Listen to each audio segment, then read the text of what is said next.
আমরা যে যে জায়গাগুলো কভার করেছি তা হলো ইউনিট 1 আর ইউনিট 3, এই দুটো জায়গা আমাদের কাছে কভার হয়ে গেছে। ঠিক আছে, এরপর আমরা শুরু করব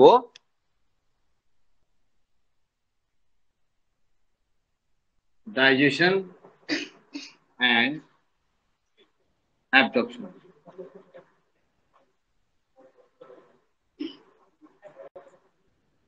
পরিপাক ও শোষণ মানে যেটা রয়েছে ইউনিট 5।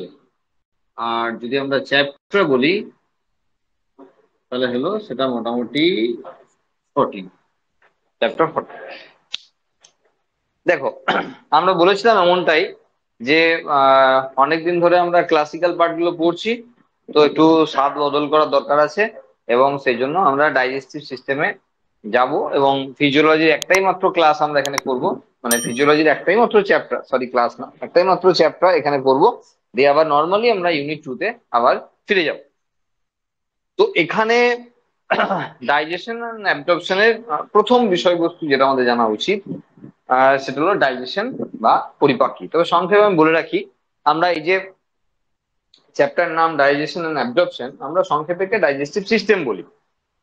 তো আমাদের ফিজিওলজিতে মোট 7টা চ্যাপ্টার রয়েছে, হিউম্যান ফিজিওলজিতে মোট 7টা চ্যাপ্টার রয়েছে। এই 7টা চ্যাপ্টার মধ্যে প্রথম চ্যাপ্টার এটা, এরকমই সব পরপর 6টা চ্যাপ্টার বিভিন্ন ফিজিওলজির উপর বেস করে রয়েছে। হিউম্যান ফিজিওলজির লাস্ট একটা চ্যাপ্টার সেটা হলো হিউম্যান রিপ্রোডাকশন, অবশ্যই সেটাও ফিজিওলজি, কিন্তু সেটা ক্লাস 11 নেই, ক্লাস 12 আছে।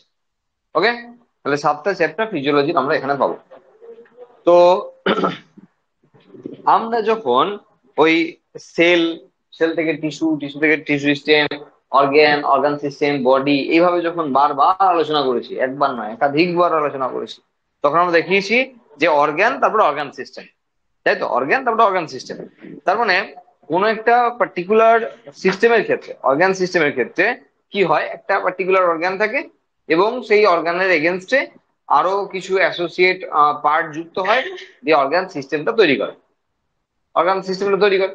এবার এখানে যদি আমরা ডাইজেশন চ্যাপ্টারে বলি, সেইভাবে কিন্তু আমরা ওইভাবে আমরা পাবো না। কেন বলছি, ধরো নেক্সট চ্যাপ্টার যদি আমরা ব্রিদিং অ্যান্ড রেসপিরেশনের চ্যাপ্টার দেখি, তখন কিন্তু আমরা বলতে পারবো যে সেটা রেসপিরেটরি সিস্টেম, কারণ সেখানে লাংস হলো মেন অর্গান, তার সঙ্গে অ্যাসোসিয়েট আরো অন্যান্য জায়গাগুলো নিয়ে সেটা আমাদের রেসপিরেটরি সিস্টেম। আমরা যদি তারপরে চ্যাপ্টার যাই, তখন হার্ট হলো মেন অর্গান, হার্টের সঙ্গে আরো রক্তবাহ, রক্ত এসব জুড়ে সার্কুলেটরি সিস্টেম।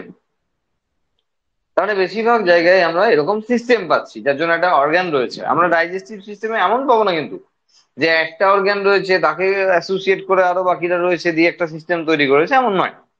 এখানে ব্যাপারটা অন্যরকম, এখানে অনেকেই একসঙ্গে মিলিত হয়ে ডাইজেস্টিভ সিস্টেম তৈরি করেছে। প্রথম বিষয়, ডাইজেশন কি? আমরা যে পড়বো ডাইজেস্টিভ সিস্টেম, তো ডাইজেশন বা পরিপাক, যাকে বলা হয় বাংলায় পরিপাক, তো সেটা কি আগে জানতে হবে। পরিপাক আর বিপাক দুটো পুরোপুরি আলাদা বিষয়। বিপাকের সঙ্গে পরিপাকের কিন্তু এখানে কোনো সম্পর্ক নাই। আমরা এখন বিপাক নিয়ে কোনো আলোচনায় যাব না, আমরা শুধুমাত্র পরিপাক কি সেই নিয়ে আলোচনা করবো। আমরা যে সমস্ত খাবার খাই সেগুলো সবই প্রায় কঠিন এবং জটিল খাবার, সেগুলোকে ভেঙে সরল ও তরলে পরিণত করার যে পদ্ধতি তাকে বলা হয় পরিপাক। আমরা যেগুলো খাই সেগুলো কঠিন ও জটিল খাবার। মানে কঠিন বলতে কি একবারে সেই শক্ত ইটের মতো হতে হবে না, এমন নয়। কঠিন মানে ভাত কঠিন, মুড়ি কঠিন, এগুলো সব কঠিন খাবার। আর জটিল মানে carbohydrate, protein, fat, nucleic acid, এগুলো জটিল খাবার। তো এগুলোকে ভেঙে সরল এবং তরল করা, বুঝতেই পারছো, লিকুইড ফরম্যাটে নিয়ে যেতে হবে, নাহলে অ্যাবজর্পশন করতে পারবে না, অ্যাবজর্ব করতে পারবে না। আমরা খাচ্ছি কিন্তু তার মানে আমরা বডিতে ঢোকাচ্ছি না কিন্তু, কারণ আমাদের পরিপাক নালীটা হিসাব মতো বডির বাইরে, না মানে বাইরে দিয়ে দেখা যায় না, ভেতর দিকে আছে। কিন্তু যতক্ষণ না সেটা আমাদের ব্লাড সার্কুলেটরি সিস্টেমে আসছে, ততক্ষণ সেটাকে আমরা বলতে পারি না যে বডির মধ্যে এলো। বোঝা গেল? এইটা ভালো করে বুঝতে হবে তোমাকে, যে একদিক দিয়ে যেমন খাবো, যদি আমি না হজম করতে পারি না শোষণ করতে পারি, তাহলে বেরিয়ে যাবে একদিক দিয়ে। কোন দিক দিয়ে সেটা নিশ্চয়ই বলতে হবে না, বেরিয়ে যাবে। তার মানে হিসাব মতো পরিপাক নালীটা আমাদের দেহের অংশ নয়, সেইভাবে যদি আমরা বলতে চাই। তো এই যে ভেঙে সরল এবং তরলে পরিণত হবে, একে আমরা হজম বলছি গোদা বাংলায়, বাংলায় পরিপাক বলছি, আর ইংরেজিতে ডাইজেশন বলছি। এই ডাইজেশন যেখানে সম্পন্ন হয় সেটাকে বলা হয় পরিপাক নালী বা অ্যালিমেন্টারি ক্যানাল। তাহলে এখানে ডাইজেস্টিভ সিস্টেমের দুটো পার্টে আমরা বিভক্ত করব, দুটো পার্ট পাবো আমরা। একটা হলো এলিমেন্টারি ক্যানাল বা পরিপাক নালী, আর একটা হলো ডাইজেস্টিভ গ্ল্যান্ড, ডাইজেস্টিভ গ্ল্যান্ডস মানে পরিপাক গ্রন্থি। তাহলে এখানে মোট 5 রকমের পরিপাক গ্রন্থি আমরা পাবো, আর ট্র্যাকের নাম আমরা পরপর পরপর আলোচনা করতে থাকবো, ঠিক আছে। তারপরে একটা নালীপথ, যেটা বিভিন্ন জায়গায় কোথাও সরু হয়েছে, কোথাও মোটা হয়েছে, কোথাও পাউচ লাইক স্ট্রাকচার মানে থলির মতো হয়ে গেছে, এরকম পরিবর্তন হয়েছে। এটা পরিপাক নালীর অংশ, আমরা একটা একটা করে পড়বো। আর জায়গায় জায়গায় ঠিক দেখে নেবো আমরা যে পরিপাক গ্রন্থিগুলো কোথায় রয়েছে এবং তারা কি ক্ষরণ করে। বইয়ে যেভাবে আছে, বইপত্রে যেভাবে আছে আমরা কিন্তু সেইভাবে পড়বো না।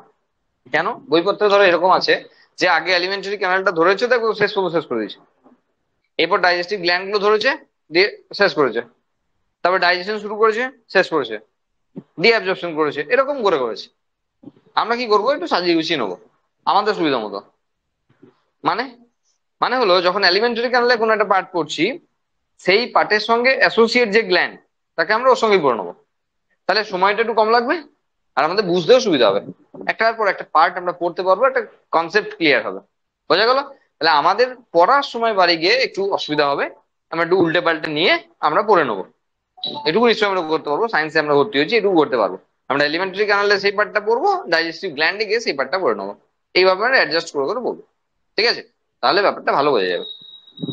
চলো, এলিমেন্টারি ক্যানাল বা পরিপাক নালী। পরিপাক নালী যেদিক দিয়ে শুরু হচ্ছে সেটা হলো মুখ, মুখগহ্বর বা বাক্যাল ক্যাভিটি, এবং শেষ হচ্ছে যেখানে সেটা হলো অ্যানাস বা পায়ুছিদ্র। তাহলে এই গোটা জায়গাটা যে অংশ থেকে তৈরি হয়েছে তাকে আমরা পড়েছিলাম গাট বলা হয়। কখন পড়েছিলাম? যখন আমরা একটোডাম, এন্ডোডাম আর মেসোডাম এর স্ট্রাকচার দেখেছিলাম, তখন মাঝখানে একটা প্রথম গোল এঁকেছিলাম যেখানে গাট লিখেছিলাম, তারপর আরেকটা গোল, আরেকটা গোল, আরেকটা গোল, এরকম করে গোল গোল গোল গোল গোল দেখলাম। তো এই মাঝের যে গোলটা ছিল না, সেটা ছিল গাট। তখন বলেছিলাম এইটা থেকে পরিপাক নালী তৈরি হয়, যে কোনো অর্গানিজমের এটা থেকে পরিপাক নালী তৈরি হয়। তো এলিমেন্টারি ক্যানাল যেটা দিয়ে আমরা শুরু করছিলাম, তাহলে ডাইজেস্টিভ সিস্টেমে আমরা দুই ভাবে পড়বো। একটা এলিমেন্টারি ক্যানাল বা পরিপাক নালী, তার কিভাবে কি আছে না আছে, কোথায় কিরকম স্ট্রাকচার রয়েছে সেটাও পড়বো। পাশাপাশি আমরা ডাইজেস্টিভ গ্ল্যান্ড গুলোকে পড়বো পরপর। 5টা গ্ল্যান্ড আছে। চলো, এলিমেন্টারি ক্যানাল। পরিপাক নালীর প্রথম অংশ হলো মুখ, আর মুখ শুরু হচ্ছে ভেস্টিবিউল দিয়ে। মুখ শুরু হচ্ছে ভেস্টিবিউল, মুখ মানে টোটালটা, বাক্যাল ক্যাভিটি, মুখের ভেতরটা টোটালটা, এটা মুখ। তাহলে এই যে দুটো ঠোঁটের মাঝখানে যে ফাঁকা স্থান আর কি, মুখ যেটা, সেটাকে বলা হয় ভেস্টিবিউল। ওকে, কোনো দরকার নেই, এসব পরীক্ষায় আসবে না। দেখো, একটা সিস্টেমকে আমি যখন পড়বো না, সেই সিস্টেমের ইন জেনারেল টপিক আসবে না, মানে সিস্টেমের আউটলাইন আসবে না, আসবে যেগুলো সিস্টেমের ভিতর থেকে আসবে। তাহলে আমি যদি সিস্টেমটাকেই না জানি, তাহলে আমি ভিতর থেকে অ্যান্সার দেবো কি করে? সেই জন্য গোটা গোটা প্রত্যেকটা সিস্টেমেই দেয়, সেই সিস্টেমে আমাকে বলবে না ডাইজেস্টিভ সিস্টেম নিয়ে আলোচনা করো, এরকম কোশ্চেন না। ডাইজেস্টিভ সিস্টেম তো বিশাল বড়, এ তো অনেক টাইম লাগবে, ঠিক আছে, অনেকগুলো ক্লাস লাগবে এই চ্যাপ্টার শেষ করতে। তো বুঝতে পারছো কি বলছি? যাকে বেশি বকে লাভ নাই, বাক্যাল ক্যাভিটি। তাহলে বাক্যাল ক্যাভিটিতে আমরা দেখতে পাচ্ছি, মানে কিছু দেখতে পাচ্ছি না, দুটো ঠোঁট, আমাদের চলে গেলাম মুখের ভেতরে। মুখের ভেতরে দুটো পার্ট আমাদের পড়ার আছে। একটা পার্ট হলো, একটা পার্ট হলো, একটু খুলে দাও। একটা পার্ট হলো যে পড়তে হবে জিভ, আর একটা হলো দাঁত। জিভ আর দাঁত, এই দুটো পার্ট আমাদের পড়তে হবে। তার আগে বলি, আমাদের মুখের ভিতরে উপরের যে অংশ রয়েছে না, যেটাকে আমরা তালু বলি, সেটাকে বলা হয় প্যালেট। প্রথম দিকে রয়েছে হার্ড প্যালেট, জিভটা পরে ঠেকাও সামনের দিকটা, হার্ড প্যালেট।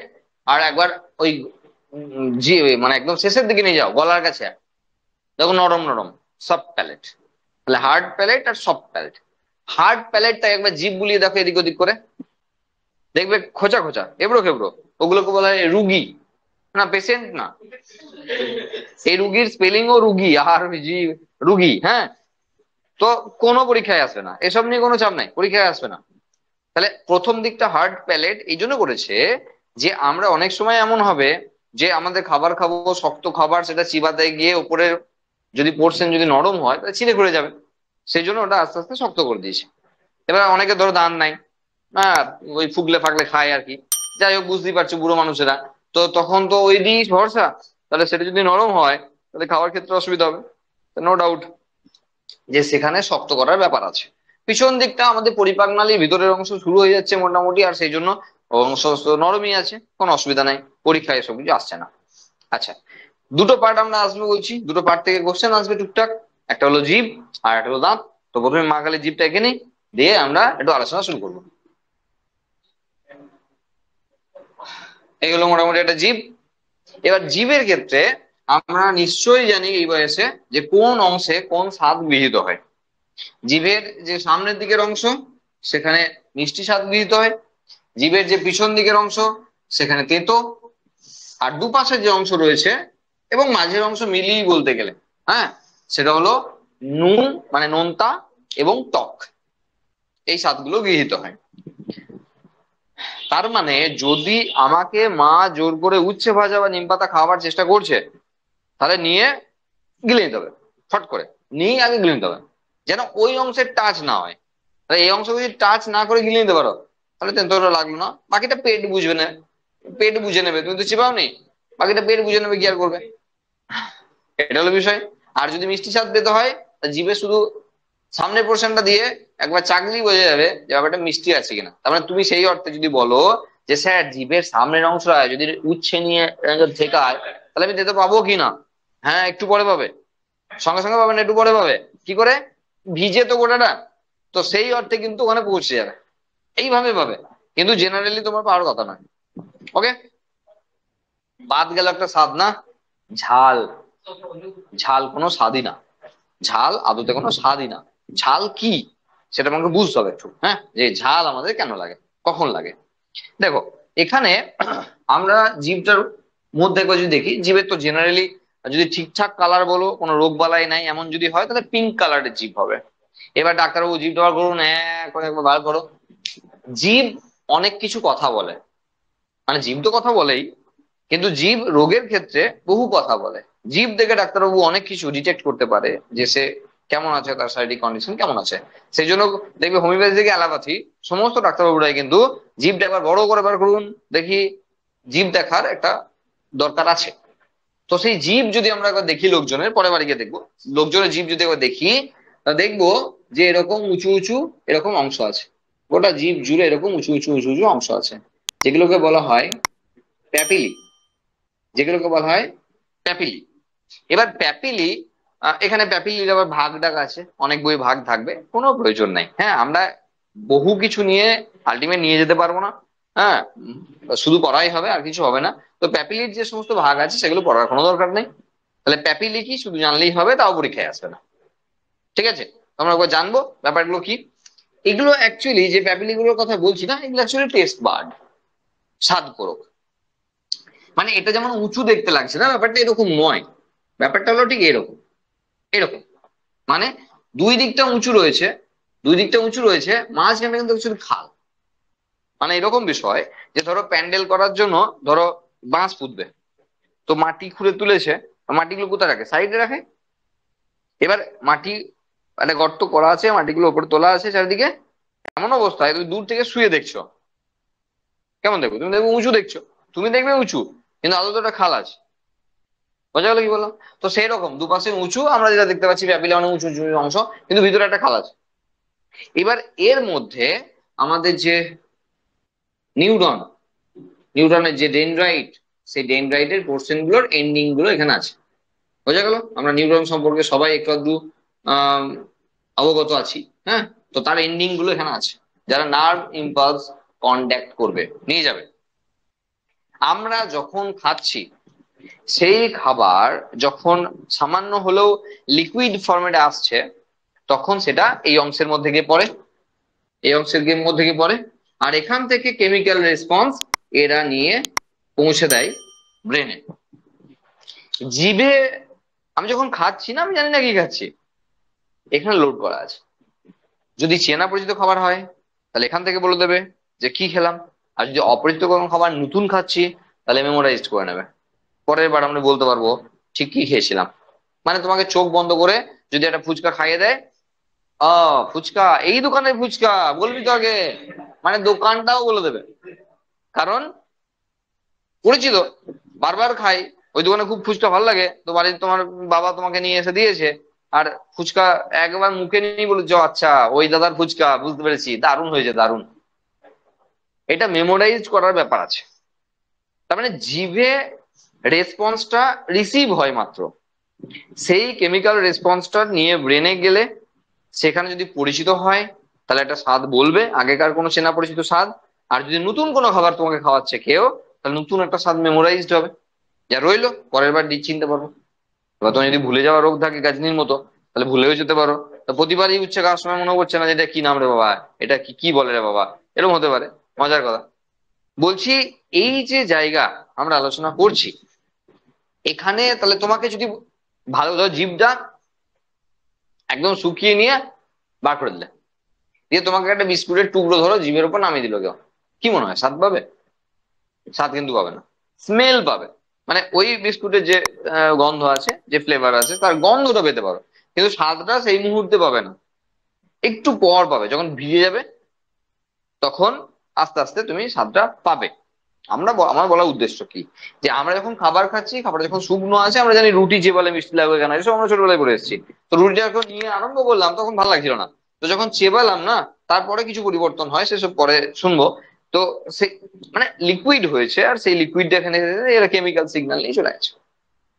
আচ্ছা, এই যে আমরা শুনি, দেখি, এই যে গন্ধ অনুভব করছি বা স্বাদ অনুভব করছি, এর কোনো কিছুই আলটিমেট এই হিসাবে যায় না, যেটা ফুচকা খাওয়ার স্বাদ যাচ্ছে, এরকম যায় না কিছু। কি যায়? এমন জিনিস যায় না। তো এটা আমরা নার্ভাস সিস্টেম পড়ার সময় দেখবো, নার্ভ ইম্পালস কন্ডাকশন, তখন দেখবো কিছুই যায় না। মানে নেগেটিভ পজিটিভের একটা চার্জের ডিফারেন্স শুধু ছুটে যায়, আর ওই চার্জের ডিফারেন্সই বলে দেয় এটা অ্যাকচুয়ালি কি। তো আমাদের পঞ্চ ইন্দ্রিয়ের যে গোটা ব্যাপার, সবারই একই কেস, কোনোটাতেই কিছু যায় না, শুধু যায় এই নেগেটিভ আর পজিটিভের যে ডিফারেন্স, এই ডিফারেন্সটা ছুটে যায় নিউরনের মেমব্রেন বরাবর, আর সেটাই হলো নার্ভ ইম্পালস। বোঝা গেল কি বললাম? এবার প্রশ্ন হলো যে ঝাল কি তাহলে। তার আগে একটু শুনে দেখো, মনে করে দেখো, আমরা যখন কোনো খাবার খাই, সেই খাবারটা খাওয়ার সময় আমাদের ঠান্ডা গরম এই দুটো জায়গাতে আমরা টেস্ট অনুভব করি একটু বেশি বেশি। মানে এরকম, যেটা ভালো দোকানের চপ, হ্যাঁ, ঠান্ডা অবস্থা নিয়ে এসে তোমাকে দিয়েছে, হ্যাঁ ভালো নয়, ভালো লাগছে না। একটা খারাপ দোকানের মোটামুটি চপ, গরম গরম একদম, মানে তুলেছে তো তোমাকে দিয়েছে, মানে ধরতে পারছো না এরকম, বেশ ভালোই লাগছে, খারাপ নয় কিছু। তারপরে কিছু ডিফারেন্স হচ্ছে। আইসক্রিমটা তোমাকে যদি গরম করে খেতে দেয় না কেউ, ভালো লাগবে না, ওটা ঠান্ডাই ভালো লাগছিল। আমার বলার চেষ্টা হচ্ছে এটাই, যে যখন আমরা কোনো খাবার খাচ্ছি, সে পার্টিকুলার খাবারের ঠান্ডা বা গরম এর অনুভূতি নার্ভকে আরো বেশি এক্সাইটেড করে তুলছে। দিদি তরকারি বানাতে পারে না, মা নেয়, বলেছে হোম ডেলিভারি করাবি না, জোম্যাটোয় অর্ডার দিবি না, যা পারবি রান্না করে খাবি দুই বোনে, ঠিক আছে? এবার দিদি পটল আলু তরকারি করেছে, কিছুই জানে না তরকারি, কোন রকমে এটা ওটাতে ঘেঁটে দিয়েছে, আর তুমি স্কুল যাওয়ার সময় কোন রকমে কড়াই থেকে নিয়ে তোমাকে দিয়েছে, ভাত মেখে, মোটামুটি দিদি তো রান্না ভালোই পারে মনে হলো। এবার বিকাল বেলা এসে যদি ওই পটলের তরকারি তোমাকে দিয়েছে, ছুঁড়ে ফেলে দিলে, এটা কি তরকারি? তাহলে পার্থক্য কোথায় এলো? গরম ঠান্ডায়। মানে কি? মানে এই তরকারিতে যেটুকু স্পাইস ছিল, যেটুকু মশলা ছিল, যেটুকু টেস্ট ছিল, তা গরম থাকার জন্য নার্ভ বেশি এক্সাইটেড হয়েছিল, আর সেটা নিয়ে চলে গেছে, সেই জন্য তোমার ভালোই লেগেছে, খারাপ লাগেনি। কিন্তু সে যখন ঠান্ডা হলো, এই নার্ভ গুলো তো নর্মাল অবস্থায় আছে, নিউরন বলবো, নার্ভ বলবো না, নিউরন গুলো নর্মাল অবস্থায় আছে, সুতরাং তারা ভালো কন্ডাকশন করছে না, সেই জন্য বেশি পরিমাণে স্বাদ এখান থেকে গৃহীত হচ্ছে না, আর সেই জন্য সেগুলো টেস্টি লাগছে না। ক্লিয়ার? আচ্ছা, এবার এমন কিছু কেমিক্যাল আছে যারা এদেরকে খুব বেশি এক্সাইটেড করে, আর তখন সেটাকে আমরা ঝাল বলে ধরে নিই। তাহলে কোথায় কোথায় আছে সেটা আমরা টুকটা জানি, লঙ্কা রয়েছে বা দারচিনি রয়েছে, হ্যাঁ, তো এইসব জায়গা রয়েছে যেখানে আমরা, জোয়ান রয়েছে, এই সমস্ত জায়গাতে এমন কিছু কেমিক্যাল রয়েছে যারা এই নার্ভ গুলোকে, সরি নিউরন গুলোকে অনেক বেশি এক্সাইটেড করে তোলে।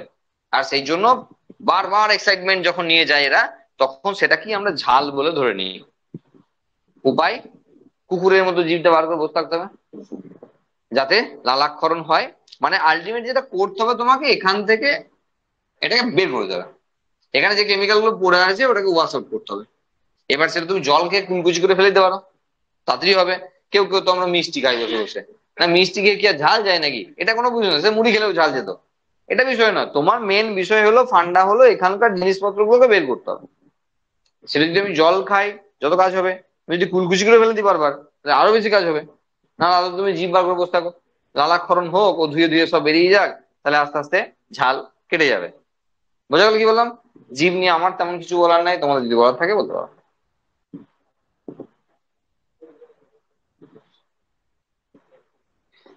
নাই মনে হচ্ছে না? ঠিক আছে, চলো নেক্সট পোর্শন, দাঁত। দেখো আমাদের যে দাঁত, অবশ্যই খুব ইম্পর্টেন্ট বিষয়। আমাদের যে দাঁত, সেই দাঁত, আমাদের দাঁতকে বলা হয় হেটারোডন্ট। তাহলে হেটারোডন্ট। আমাদের দাঁতকে বলা হয় থেকোডন্ট। আমাদের দাঁতকে বলা হয় ডাইফিডন্ট।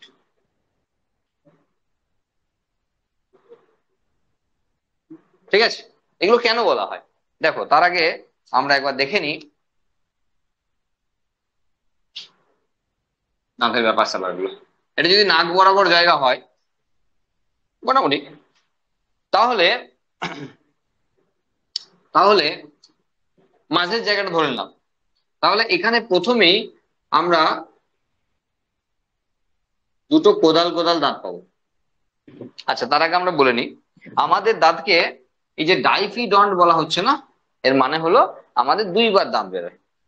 একবার মিল্ক টিথ ছোটবেলায়, সেগুলো পড়ে যায়, তারপরে সেখান থেকে বেরোয় ম্যাচিওর টিথ, যেগুলো পড়ে গেলে কিন্তু আর বেরোবে না। ধীরে বয়সে পড়ে গেলে আর কিন্তু বেরোবে না, ওটা ফাঁকাই থাকবে, অথবা আমরা বলে দেবো আরসিটি করানো যেতে পারে।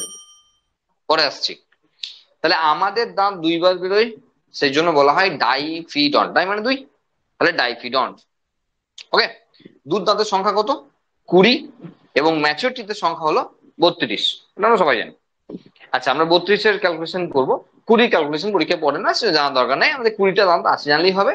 তোমাকে বলবে ডেন্টাল ফর্মুলাটি লেখো, তখন আমাদের ডেন্টাল ফর্মুলা লিখতে হবে।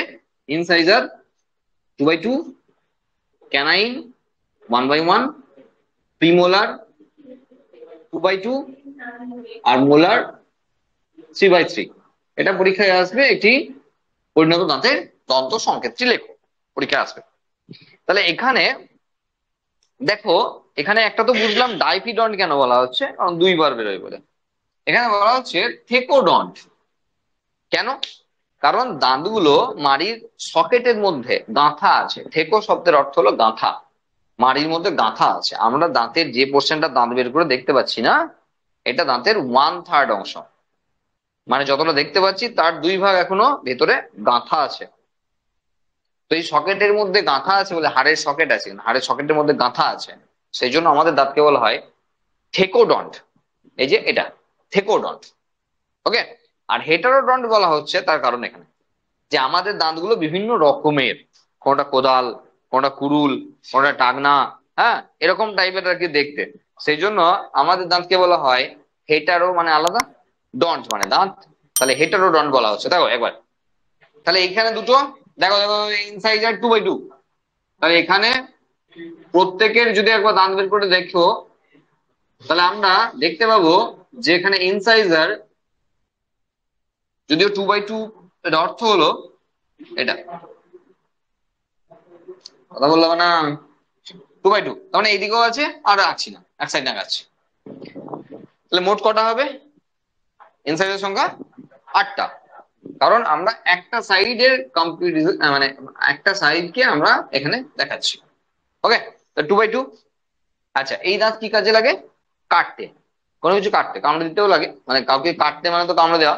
হ্যাঁ, কাউকে যদি কামড়ে দেবো ভাবছো তো দিতে পারো, কিংবা সুতো থেকে আরম্ভ করে যা কিছু কাটার মনে হচ্ছে প্রয়োজন আছে। সুতো কি কয়েসের দাঁত দিয়ে কাটি? কি মনে হয়? কাটি না। তো দেখবে একটু খেয়াল করলে আমরা বুঝতে পারবো, এই জন্য একে ছেদক দাঁতও বলা হয় বাংলায়। আচ্ছা, নেক্সট যে দাঁত রয়েছে সেটা একটু সুচলো টাইপের, কাউরি কাউরি একটু বেশি সুচলো, কিন্তু ভ্যাম্পায়ার ভাবার দরকার নাই। হ্যাঁ, তো এটা এটা কাউরি কাউরি হতেই পারে যে একটা ছেলে যার দাঁতগুলো একটু বেশি সুচলো, দেখা মানে এটা ঢাকা পড়ছে না, হয়তো একটু বেরিয়ে বেরিয়ে থাকছে, তুমি তো ভয় খেয়ে গেলে যে বাবা এই আবার ভ্যাম্পায়ার নাকি। না, এরকম না। অ্যাকচুয়ালি অ্যাকচুয়ালি ইভলিউশনারি পিরিয়ডে না একটু আধটু পরিবর্তন হয়। হ্যাঁ, এবার কাউরি কাউরি ক্ষেত্রে দেখা যায় অনেকটা ছোট, কাউরি কাউরি বেশ তীক্ষ্ণ, আবার কাউরি কাউরি হয়তো একটু বেরিয়ে থাকছে। হ্যাঁ, এটা নিয়ে বাবার কিছু নাই। কিন্তু আমরা যদি কুকুরকে দেখি, যারা এখন মোটামুটি জুতো আর ওই ভাত খেতেই অভ্যস্ত হয়ে গেছে, মাংস চিড়ে খাওয়ার সৌভাগ্য আর কুকুরের হয় না। হ্যাঁ, সেই জন্য ওদের গুলো আস্তে আস্তে ছোট হয়ে আসছে, কিন্তু বাঘ সিংহের দেখলে বেশ তীক্ষ্ণ তীক্ষ্ণ আমরা এগুলোকে দেখতে পাবো, কারণ ওরা মাংস ছিঁড়েই খায়। আমরা তো মাংস নিয়ে লড়াই করি না, আমাদের মাংস তো সেদ্ধ করে খায়। সুতরাং গোটা ঠ্যাং দিলে হয়তো একটু আধটু টানাটানি করতে হয়, তো এইটুকু চেনার জন্য যেটুকু লাগবে সেইটুকুই এখানে আছে। কাঁচা মাংস আমরা খাই না, সুতরাং দাঁতটার প্রয়োজনীয়তা অনেক কমে এসছে। সেই জন্য যতটুকু দরকার ততটুকুই আমাদের কাছে আছে। তাহলে এটা হলো আমাদের কাছে ক্যানাইন।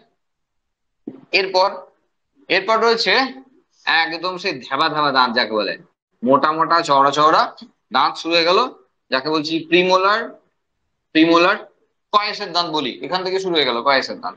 এবং তারপরে তিনটে মোলার, এরাও ওই গোদা বাংলায় ধ্যাবা ধ্যাবা, হ্যাঁ, মোটা মোটা। থার্ড মোলার, এটাকে বলা হয় থার্ড মোলার। থার্ড মোলার আমাদের কাছে একটি ভেস্টিজিয়াল অর্গান, নিষ্ক্রিয় অঙ্গ। ঠিক আছে, এর কোনো কাজ নেই। আগে ছিল, আমরা জানি ভেস্টিজিয়াল অর্গান বা নিষ্ক্রিয় অঙ্গের ডেফিনেশন, আগে কাজ ছিল, এখন আর কাজ নেই।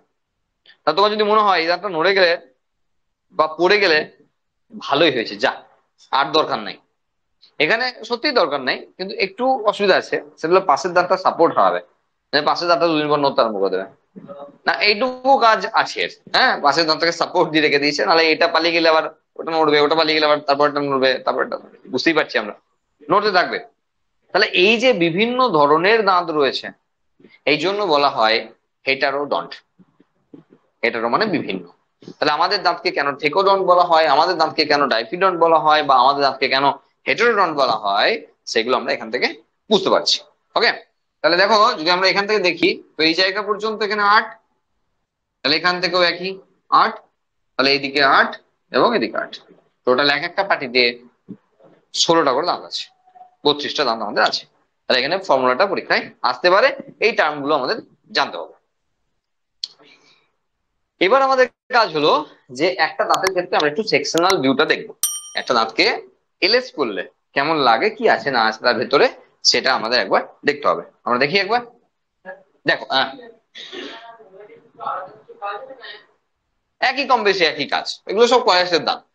কোনো শক্ত জিনিসকে পেস্ট করতে, খাবার চিবুতে মেনলি আমরা এই দাঁতগুলো ব্যবহার করি। আমরা কাটতে আর ছিঁড়তে, এই দুটো এর মধ্যে কাজ কমপ্লিট হয়ে গেল। এরপর চেবানোর জন্য এরা 4 জন, 5 জন না, 4 জন এরা কাজ করছে। ঠিক আছে, এবারে হ্যাঁ 32-এর বেশি কাউকে থাকতে পারে, গজদন্ত, হ্যাঁ আকেল দাঁত, এসব অনেক কিছু কেস আছে। ঠিক আছে, এইসব থাকতে পারে, এগুলো এক্সট্রা। নর্মাল দাঁতের ফর্মুলায় কিন্তু এগুলোকে ধরা যাবে না। ঠিক আছে, আচ্ছা নেক্সট দাঁতের একটা যদি সেকশনাল ভিউ আমরা দেখি, তাহলে আমরা দেখতে পাবো যে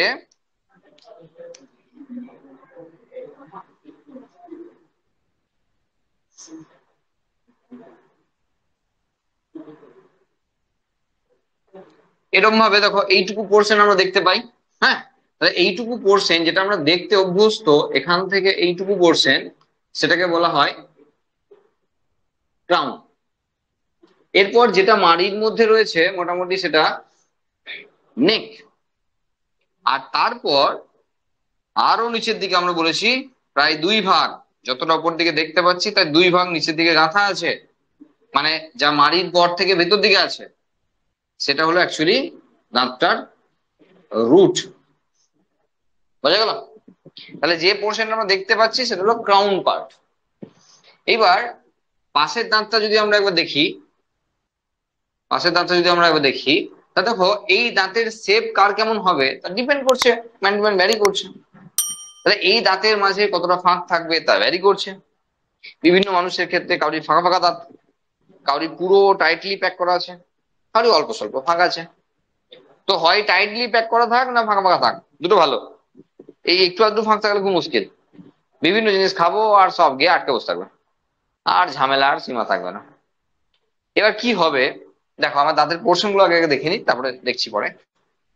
প্রথমেই দাঁতের প্রথম দিকের যে উপরে একদম সাদা রঙের আবরণটা আমরা দেখতে পাচ্ছি, সেটাকে বলা হয় দাঁতের এনামেল, যা দাঁতের সবচেয়ে শক্ত অংশ। ঠিক আছে, আমাদের বডির সবচেয়ে শক্ত অংশ, তার নাম এনামেল। ওকে, এরপরে রয়েছে ডেন্টিন বলে একটি অংশ, যেটা মোটামুটি দাঁতের শক্ত, মানে কাভারিং না, এটা দাঁতের একটা হার্ড, আর যেটা দাঁতটা গঠন করেছে। আর এর ভিতরে রয়েছে পাল্প। আর তার মাঝে যদি আমরা দেখি, তা দেখতে পাবো এরকম ভাবে চলে গেছে একটি ফাঁকা জায়গা, আর যার মধ্যে রয়েছে নিউরন। এর ভেতরে এসে পৌঁছেছে ব্লাড ভেসেল, নিউরন, এরা এর ভেতর পর্যন্ত এসে পৌঁছেছে। আচ্ছা, দাঁতের মধ্যে কনকনানি, ঝনঝনানি, সমস্ত রকম বিষয় আমরা বিভিন্ন অ্যাড দেখতে পাই। বিভিন্ন অ্যাড দেখলেই আমরা, হ্যাঁ, সেন্সোডাইনের অ্যাডে আমরা দেখতে পাই দাঁতের ভেতর কনকন করছে, ঝনঝন করছে। হ্যাঁ, তো এই সমস্ত সবার ফিলিংস আছে। দাঁত থাকতে দাঁতের মর্ম তো কেউ বোঝে না, সেই জন্য যার হয়েছে সে জানে কনকনানি কি আর ঝনঝনানি কি। হ্যাঁ, যাকে আমাদের এখন জেনে লাভ নাই। তো প্রথম বিষয় হলো দাঁতের মধ্যে, দাঁত নর্মালি যদি আমি ভাবি, তো আহ, সেই অর্থে সেন্স নাই, সেই অর্থে সেন্স নাই। কিন্তু যখন আমরা কোনো খাবার খাই, তখন সেই খাবারের টুকরো, তুমি যতই দেখো, খাবার খাওয়ার সময় আমরা কি সবসময় ব্রাশ নিয়ে ঘুরবো? তা তো ঘুরবো না। সকালবেলা ব্রাশ আমরা সবাই করব, আর কেউ কেউ রাত্রেবেলাতেও ব্রাশ করি, ব্যাস, এই দুটো টাইম। এরপর যদি ব্রাশ করতে হয় প্রতিবার খাবার পর, কিন্তু স্কুলেও ব্রাশ নিয়ে ঘুরতে হবে। একটা চিপসের প্যাকেট দিয়েছে বন্ধু, একবার খেলো, দিয়ে বাথরুমে গিয়ে ব্রাশটা করে এলো। আবার একটা চকলেট দিয়েছে, আবার একবার ব্রাশ করে এলো। দাঁতের এত যত্ন নিতে গেলে পড়াশোনা হবে কখন? এটা সম্ভব নয়। অ্যাকচুয়ালি অতটা দরকারও নাই, শুধুমাত্র প্রতিবার ভালো করে মুখ ধুলেই হবে। কেন? তার কারণ প্রতিবার খাবার খাওয়ার সময় না, তোমার অজান্তে কিছু টুকরো কিন্তু খাবারের এখানে থেকেই যায়, তুমি বার করতে পারো না। এই টুকরো গুলো কি হয়, যতক্ষণ পর্যন্ত তুমি জেগে আছো ততক্ষণ অত সমস্যা নাই, কারণ লালাক্ষরণ হচ্ছে। লালার মধ্যে রয়েছে লাইসোজাইম, যে লাইসোজাইম ব্যাকটেরিয়াকে ধ্বংস করতে পারে। যারা এখানে যে ধান্দায় এসেছিল ভুড়ি ভোজ করার জন্য, তারা কিন্তু এখানে বাঁচবে না এসে, কারণ আমার লালা রসের সঙ্গে লাইসোজাইম আছে, তারা এই ব্যাকটেরিয়াগুলোকে মেরে ফেলবে। সুতরাং জেগে থাকা অবস্থায় সমস্যাটা কম আছে। সমস্যা হবে কখন? ঘুমানোর সময়। কারণ আমার লালাক্ষরণ তখন হবে যখন আমি খাবো কিছু, যখন আমি কথা বলবো, এই সমস্ত সময়ে আমার লালাক্ষরণ হবে। বাকি সময় হবে না। মানে বাকি সময় বলতে গেলে আমি চুপচাপ, মানে আমি ঘুমাচ্ছি, তখন তো লালাক্ষরণ হবে না, কোনো কারণই নেই। এই তখন এই বাবাজিরা কিন্তু তাদের ভুঁড়ি ভোজটা চালায়। তাদের ফাঁকে ফাঁকে যা আছে, দেখো একদিকে দিয়ে তো ভালো, মাংসের টুকরো এমন যেদি জায়গায় ঢুকেছে, তাকে তো খুঁচিয়ে খুঁচিয়ে রক্ত বেরিয়ে গেল, সে টুকরো বেরোলো না। এমন আমাদের অনেকেরই হয়, প্রত্যেকেরই হয় প্রায়। তারপর দিন সকালে কিন্তু দেখলাম বেশ সহজেই বেরিয়ে গেল, দুবার ভালো করে জোর করে কুলকুচি করলে বেরিয়ে গেল, লুজ হয়ে গেছে। কারণ ওই বাবাজিরা সারা রাত ধরে খেয়েছে, তো লুজ করে দিয়েছে। এবার তারপর দিন সকালে খুব, এখন বিষয় কি হলো, খাবি খা বাবা, কোনো অসুবিধা নাই, আমাদের সেই সব নিয়ে অসুবিধা নাই, আমাদের বাড়তি অংশ যে আমি খেতে পারিনি, দাদা আজকে বসে গেছে। সমস্যা আমাদের কখন হয়? যখন এই ব্যাকটেরিয়া গুলো গ্রো করে, এবং তাদের যে মেটাবলিক যে সাবস্টেন্স, বিপাকীয় পদার্থ, সেই পদার্থগুলো আমাদের দাঁতের যে কেমিক্যাল, সেই কেমিক্যাল গুলো আমাদের দাঁতের উপাদানকে নষ্ট করে দেয়। এটা আমাদের কাছে সমস্যা। সেই জন্য সকালবেলা উঠেই প্রথম কাজ যেটা হয়ে থাকে, প্রচুর ব্যাকটেরিয়া মুখের মধ্যে আছে অলরেডি, এবং তাদের প্রচুর কেমিক্যাল মুখের মধ্যে অলরেডি বিলং করছে, তখন আমরা সকালবেলা ব্রাশ করে ভালো করে ধুয়ে মুছে তাকে বার করলাম। ওকে, এরপর রাত্রেবেলা মাঝে রাতে উঠে তো আর ব্রাশ করতে পারি না, করতে পারলে ভালো হতো। কারণ যত লেন্দি টাইম আমরা ঘুমাচ্ছি, তত ব্যাকটেরিয়া বেশি পরিমাণে সুযোগ পাচ্ছে তোমার দাঁতকে ক্ষতি করানোর। এটা তো একটা বিষয়, তাহলে ঘুমাবো না নাকি দাঁতের যত্ন রাখতে গেলে? এসবও বলছি না। আচ্ছা, দাঁত থাকতে দাঁতের মর্ম বুঝি না, আমরা সবাই জানি। কি হলো, ধরো কারোর একটা দাঁতে ছোট্ট একটা ক্যাভিটি হলো, সে বুঝতে পারছে, দাঁত বের করে আয়নায় যখন দেখছে তখন দেখতে পাচ্ছে যে দাঁতটার মধ্যে এটা গর্ত মতো হয়েছে, কিন্তু মর্ম তো বুঝিনি। এবার দেখা গেল এই গর্তে এবার খাবারটা লাগছে আর একটু বেশি জমছে, আরো ওখানে ব্যাকটেরিয়া জমছে, আরো ক্ষতি করছে। এবার এই করতে করতে দেখা গেল দাঁতে একদিন শিরশিরানি শুরু হয়েছে। না মানে ঠান্ডা গরম খেতে গেলে খেতে পারছি না, মানে দাঁতটার মধ্যে শিরশির করছে। এই তো শুরু হয়েছে এবার। কেন? নার্ভের কাছাকাছি পৌঁছে গেছে। এবার যখন আইসক্রিম খাচ্ছ, তুমি যখন চা খাচ্ছ, কফি খাচ্ছ, ঠান্ডা অথবা গরম খাচ্ছ, তখনই কিন্তু নার্ভ ইম্পালস, ওই যে বললাম ঠান্ডা বা গরমে নার্ভ ইম্পালস বেশি কন্ডাকশন চলে। তো তখন এরা কিন্তু এখান থেকে ইম্পালস নিয়ে যাচ্ছে, আর এটা জানাচ্ছে প্রবলেম হয়েছে কিছু। ব্যথা না দিলে তো বুঝবে না কেউ, তাই না? তো ব্যথা দিয়ে বোঝাচ্ছে যে এখানে কিছু প্রবলেম হয়েছে। দেখো, তো প্রথম অবস্থায় আমি যদি সিলিং করে নিতাম না, তাহলে এই সমস্যাটা হতো না। প্রথম অবস্থায় যখন ছিদ্র দেখতে পাচ্ছি, তখন যদি একবার ডেন্টিস্টের কাছে গিয়ে বলতাম যে এই দাঁতটা আমার সিল করে দিন, তাহলে ওখানে সিল করে দিত, মানে ফুটোটাকে, যেটা গর্ত হয়েছে সেটা বুঝিয়ে দিত, ব্যাস গল্প শেষ। কিন্তু আমরা এটা করি না, আর শেষ অব্দি অপেক্ষা করি যে যখন তো শিশিরানি না আসছে তখন দাঁতটা তুলে ফেলবো এবার। বোঝা গেল? এইবার সেটা কিন্তু পাশাপাশি দাঁতের মধ্যেও হতে পারে এই ঘটনা, মানে এদিক দিয়ে হতে পারে, এখানে খামার আছে এই দিক দিয়ে হতে পারে, এমন নয় যে উপর দিক দিয়ে হবে, হতে পারে। আচ্ছা, যে অংশটা নেকের পোর্শন বলছি না, এটা জেনারেলি মাড়ির মধ্যে আছে, আমরা যেটা দেখতে পাচ্ছি না মাড়ির মধ্যে আছে। এবার কারোর মাড়ির গঠনটা বেশ ভালো, তার জন্য দাঁতের গঠন আরো ভালো। একটা গাছের রুট সিস্টেম যতই নিচে থাক না কেন, গাছের গোড়ায় যদি মাটি না থাকে, তাহলে বেশি ঝড়ঝাপটা কিন্তু উল্টে যেতে পারে। তো ঠিক একই ভাবে আমার দাঁত যতই দুভাগ ভেতরে গাঁথা থাকুক না কেন, আমার যদি মাড়ি ঠিকঠাক না থাকে না, এটা হলো ওই গাছটার গোড়ায় মাটির মতো। এ কিন্তু মানে হয়তো পেয়ারাতে কামড় মারতে গেলে আর দাঁতটা একদম নড়ে গেল, হতে পারে। বা আখ এরকম করে ছাড়াতে গেলে দাঁত যেহেতু খুলে পালিয়ে গেল। আমরা বলতে চাইছি যে এখানে এই যে বিষয়গুলি হচ্ছে, এই বিষয়গুলির কথা বলার এটাই কারণ যে নেক পোর্শন কিন্তু এখানে মাড়ির কাজটা, মানে যে গঠনটা রয়েছে সেটাকে ধরে রাখছে, ফলে আমাদের দাঁতটা আরো সুস্থ থাকছে। এবার ভিটামিন সি এর ব্যাপার আছে, দাঁতের মাড়ির জন্য লাগছে না। দেখো এই যে গাঁথা রাখা, তার জন্য থেকোডন্ট, ঠিক আছে। এখানে একটা ছোট্ট ব্যাপার বলে দিই।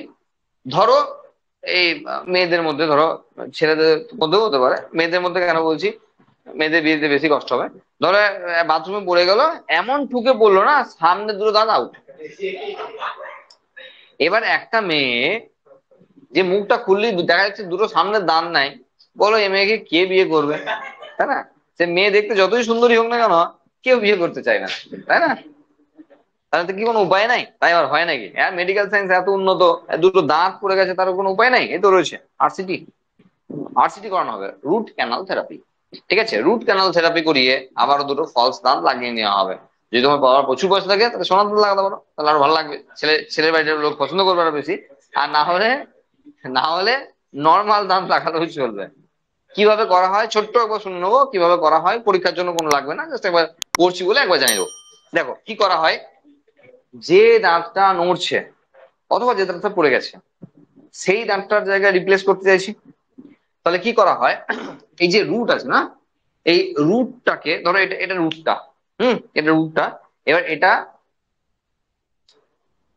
বিভিন্ন ওই যে মার্বেল বসানোর পর যেমন ঘষে মেজে একদম ইয়ে করা হয় না, মানে প্লেন করা হয় না, সেরকম রাবারের এরকম মানে মানে যন্ত্র আছে আর কি, হ্যাঁ। তো প্রথমেই যাওয়ার পর যেটা করবে, এটা করতে গেলে প্রায় 2, 3, 4টে সিটিং দিতে হবে তোমাকে, মানে 2, 3 বার 4 বার যেতে হবে তোমাকে, একবার হবে না। প্রথমবার গেলে দাঁতে প্যাক প্যাক করে 4টে ইঞ্জেকশন দিয়ে দিল, দাঁতের মাড়িতে ইঞ্জেকশন দিয়ে দিল, লোকাল অ্যানেস্থেসিয়া।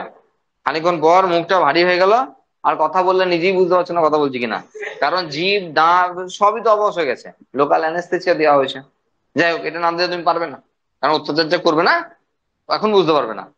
এরপর কি করবে, ওই আহ, যে রাবারের যে ব্যান্ডের ইয়ে বলছি, ওটাকে নিয়ে গিয়ে ডাক্তার ভালো করে ওটাকে খাওয়াতে থাকবে। মেন কাজ হলো ঘুরিয়ে ঘুরিয়ে ঘুরিয়ে ঘুরিয়ে দাঁতটা চারিপাশে ক্ষয়ে দেওয়া, হ্যাঁ, করতে হবে। একবারে হবে না, অনেকক্ষণ ধরে লাগবে, 2, 3 দিন ধরে যেতে হবে। একটু করে জল দেবে, এটা কেমিক্যাল দেবে, একবার করে দেবে, আবার জল দেবে, ফুলকুচি ফেল দিন, আবার দেবে, আবার দেবে, আবার এই করতে থাকবে। 2 দিন ধরে গিয়ে এসব হলো। দিয়ে এটা যখন শুরু হয়ে এলো, 3 নম্বর দিন গিয়ে হয়তো চিনগামের মতো একটা জিনিস তোমাকে দিল, দিয়ে বললো মুখের মধ্যে ঢুকিয়ে দিল, দিয়ে বললো ভালো করে চেপে দিন আমি, তাহলে দাঁতের সব ছাঁচটা চলে এলো, সমস্ত দাঁতের পরপর ছাঁচগুলো চলে এলো। দিয়ে এইটা পাঠিয়ে দিল যারা দাঁত তৈরি করে তাদের কাছে। তারা ওইটা অনুযায়ী যেটা নেয় আর কি, সব দাঁতের মাঝে যে ফাঁকা দাঁতটা যেটা নেয়, তার রেসপেক্টে কি সাইজ হবে না হবে সব বুঝে নেবে, তারা দাঁতটা তৈরি করে পাঠিয়ে দিল। এরপর তুমি গেলে আর কিছু কাজ নাই তেমন, গেলে হাঁ করলে, ওইটা দাঁতটার মধ্যে একটা গর্ত আছে, হ্যাঁ, একদম খাঁজ করা করা গর্ত আছে, তোমার ডাক্তারবাবু কিন্তু খাঁজ করে দিয়েছে। ওটা নিয়ে গিয়ে যেমন ট্যাব লাগায় না বিভিন্ন এরকম করে বসিয়ে দিল চিপে, ব্যাস লেগে গেল। এবার ডাক্তারবাবু যদি একটু গন্ডগোল করে ফেলে, কখনো কখনো হতে পারে যে খাবার চিবাতে দিতে কখনো দাঁতটাই চিবাচ্ছ, এই দেখলে দাঁতটা বেরিয়ে চলে এসছে। তো এখানে চাপের কিছু নাই, সে দাঁতটা নিয়ে গিয়ে যত্ন করে নিয়ে যাবে ডাক্তারবাবুর কাছে, আবার ও চিপে লাগিয়ে দেবে। হ্যাঁ, এটা আমরা বললাম অকেশনালি, যে এটা মানে খারাপ ডাক্তারবাবুর কাছে গেলে অকেশনালি এটা হতে পারে, আমি বলিনি হবে। সারা জীবন রইলো এই দাঁতের, না আছে কোনো সেন্স, না আছে কোনো ক্ষয়, না আছে কোনো কিছু, এই দাঁত নিয়ে সারা জীবন পর সেখানে চলে যাবো আমরা যখন মরবো। হ্যাঁ, মানে লাইফ টাইম বলতে পারো। সুতরাং এমন চিন্তা ভাবনার কোনো দরকার নাই যে দাঁত কোটা আছে পড়ে গেলে কি হবে, সব ব্যবস্থা আছে। শুধু শুধু তুমি প্রত্যেকটার পিছনে মোটামুটি 6-7 হাজার টাকা করে খরচা করবে, বাকি দায়িত্ব ডাক্তারবাবু কি করতে হবে দেখিয়ে দেবে। হ্যাঁ, সব কটা দাঁত তোমার তৈরি করে দেবে। ঠিক আছে, যাই হোক, এই গেল আমাদের মোটামুটি আরসিটি বা রুট ক্যানাল থেরাপি, পরীক্ষায় আসবে না এসব। বুঝবো? ডাউট কিছু? হুম। ও, টুথপেস্টে নুন আছে কিনা? হ্যাঁ, অ্যাক্টিভ সল্ট। আচ্ছা, এবার আমরা যেটা করবো না, আমরা অ্যালিমেন্টারি ক্যানালের পরের পার্টে যাব। দেখো ভালো করে দেখো তাহলে।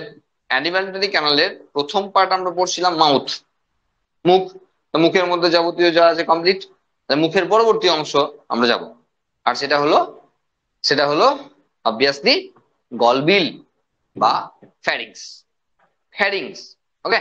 আমরা মুছছি, আর বলছি যে মুখ আমি কিন্তু আঁকতে পারবো না। আমি মুখ আঁকতে পারবো না, মুখ আঁকতে গেলে যে টাইম লাগবে তাহলে সারা ক্লাস ধরে মুখই আঁকতে হবে বসে বসে আমাকে। তো সেটা তো আমাদের উদ্দেশ্য নয়, আমাদের বোঝা উদ্দেশ্য। তাহলে মুখের মতো করে যা আঁকবো তাতে হাসলে হবে না। হ্যাঁ, আমরা এইভাবেই কিন্তু কাজ চালাই। তাহলে এই হলো আমাদের নাকের অংশ, আর তার পরবর্তীতে এই হলো আমাদের মুখের অংশ। দুটোতেই আমরা দুটো সাইডে অ্যারো দিলাম। নাকটাই তো দেবোই, আমরা জানি, নেওয়া ছাড়া দুটোই চলছে। আর মুখের কাছে এসেও কিন্তু আমরা দুটো ছিদ্র দিলাম, কারণ যেমন গিলি মাঝে মাঝে তো ঢেলেও দিই না, তো তখন কিন্তু এটা বোথ সাইড অ্যারো দিয়ে রাখলাম বমি করার সময়, যেহেতু বেরোবে। আচ্ছা, এখানে এর পরের যে অংশ সেটা আমাদের পড়ার বিষয়।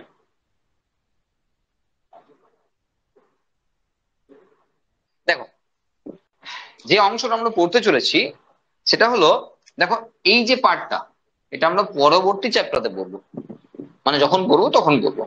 কারণ নাকের পোর্শনটা আমাদের রেসপিরেটরি সিস্টেমের সঙ্গে রয়েছে।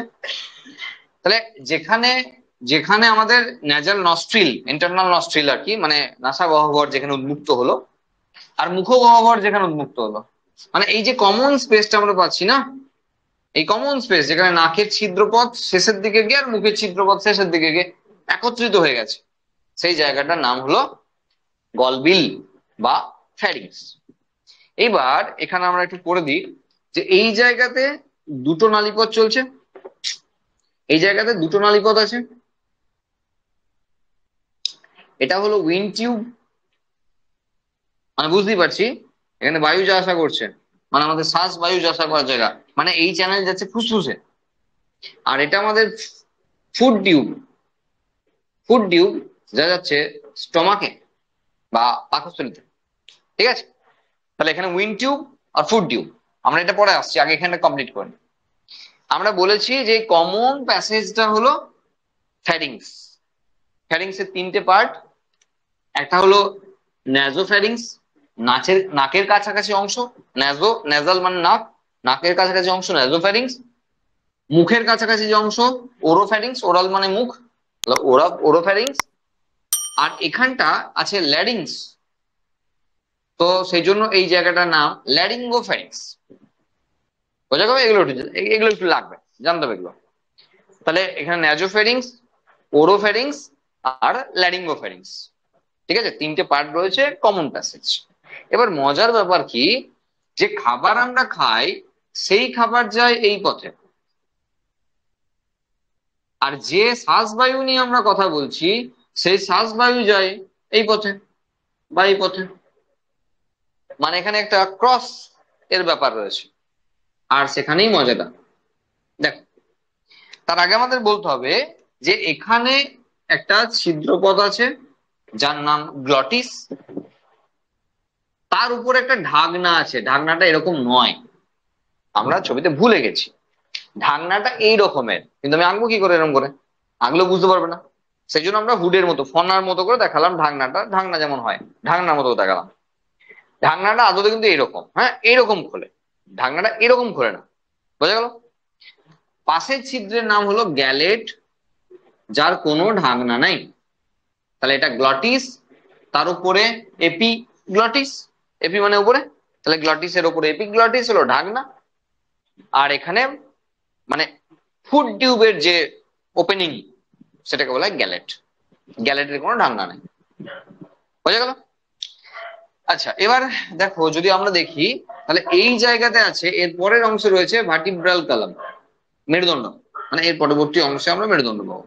এই গোটা টোটাল গলার পোর্শনটা। তার মানে সামনের দিক দিয়ে যদি আমরা দেখি, গলার প্রথমে যে নালীপথটা পাচ্ছি সেটা হলো আমাদের শ্বাসনালী। পরের যে নালীপথটা পাবো, মানে ওর পিছনে আছে, দেখানো যাবে না, ওর পিছনে আছে, সেটা হলো গ্রাস নালী। আর তারপরে এখানে মেরুদণ্ড। এই টোটাল নিয়ে গলা।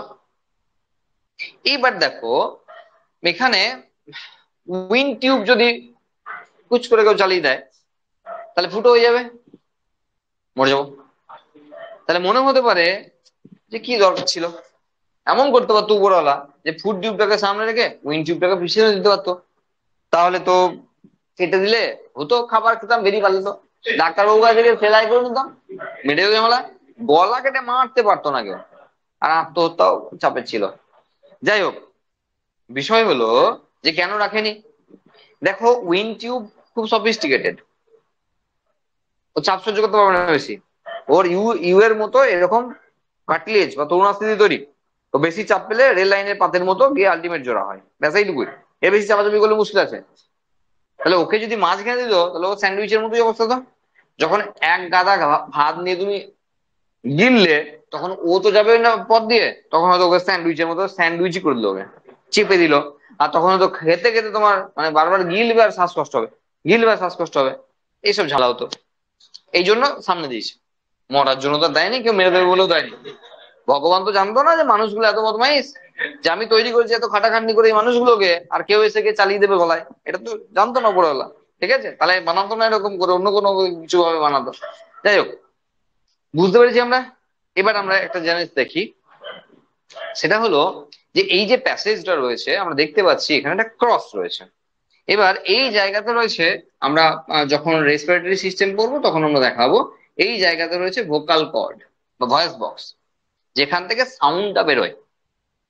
এই যে আমরা কথা বলছি না, আমি যদি এই জায়গাটা নিয়ে নাড়াচাড়া করি, দেখো আমার ভয়েস পুরো চেঞ্জ হয়ে যাচ্ছে আস্তে আস্তে। আমার জিভ তো জাস্ট কথা বলছে, আমার জিভ তো বলে দিচ্ছে আমি কি বলবো, কিন্তু সাউন্ডটা যেখান থেকে বেরিয়ে আসছে সেই জায়গাটা হলো এটা। তো এটা নিয়ে নাড়াচাড়া করলেই দেখো আমার ভয়েস চেঞ্জ হতে থাকছে বারবার। তার মানে বুঝতে পারছি আমরা যে ভয়েস বক্স থেকে আওয়াজটা আসে। কি করে আওয়াজটা আসে?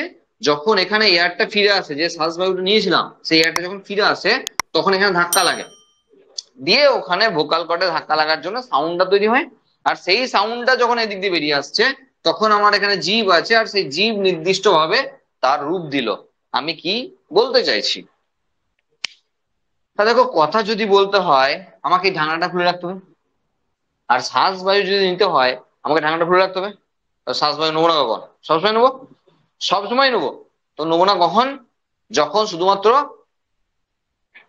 খাবার সময় নয়, যখন শুধু গিলবো, মানে ঢোক গিলবো, বা গোদা বাংলায় ভালো বাংলায় গলা ধকরণ করব, তখন মাত্র, মানে ফুড স্যালারিং বলা হয়, গলা ধকরণ করব, তখন একমাত্র ঢাকনাটা বন্ধ হবে। এই ঢাকনাটা বন্ধ হবে, খাবারটা পাস হয়ে যাবে, ঢাকনা আবার খুলে যাবে। মানে ঢাকনা সবসময় খোলা আছে, শুধুমাত্র যখন গিলবো তখন বন্ধ হবে। আচ্ছা, তাহলে গিলবো যখন, তখন কথা বলা সম্ভব? একদম ইম্পসিবল। তুমি চেষ্টা করে দেখতে পারো, কোনোদিন পাবে না। গিলছো একই সঙ্গে কথা বলছো, কি করে হবে? কারণ কথা বলতে গেলে সাউন্ড আসতে হবে, আর সাউন্ড আসবে কি করে? তখন তো তখন তো বন্ধ করে দিয়েছে, তখন তো পাস করছে খাবারটাকে। মা বলে কথা বল, খেতে খেতে কথা বলবি না, সবাই বলে। এবার কি হয় বিষয়টা, সেটা হলো ধরো আমি এক মুখ ভাত নিয়েছি, এবার চিবিয়ে চিবিয়ে দলা পাকিয়ে ফেলেছি, চারটে ভাত না বদমাইশ ছিল, ওরা বাঁধ মানেনি, ওরা পালিয়ে গেছে ছিটকে। আর দেখা গেল, কথা বলছিলাম, এটা ফাঁকা ছিল, টুকো ঢুকে গেছে, ব্যাস হাঁচি কাশি করে একাকার কাণ্ড। কিন্তু দেখা গেল বাবাজি বেরোলোই না। এটা ফিজিওলজি, যেখানে এই এই জায়গাতে টাচ করলেই ও অটোমেটিক হাঁচি কাশি শুরু করে দেবে বার করার জন্য। তো দেখা গেল বেরোলো না। একটা ভাতের টুকরো যদি এখানে যায়, তার পরিণাম মৃত্যু। তার মাঝে কোনো স্টপেজ নাই। কারণ এখানে যে যা খাবার যাবে, ব্যাকটেরিয়া বাবাজিরা সব জায়গায় বসে আছে, ওরা যাবে ইনফেকশন করবে, লাংস ইনফেকশন হবে, লোকটি মারা যাবে। তো শ্বাস নলিতে খাবার ঢুকলে আমরা জানি বেশিক্ষণ বাঁচানো যায় না, তাকে অল্প সময়ের মধ্যে সে মারা যায়। ঠিক আছে, ইনফেকশন হওয়ারও সময় দিতে হয় না, সে অল্প সময়ের মধ্যে মারা যায়, কারণ এই জায়গাটা এই খাবার যাওয়ার জন্য নয়, সুইটেবল না। সুতরাং এখানে খাবার ঢোকার অর্থ হলো মৃত্যু শ্বাসনালীতে।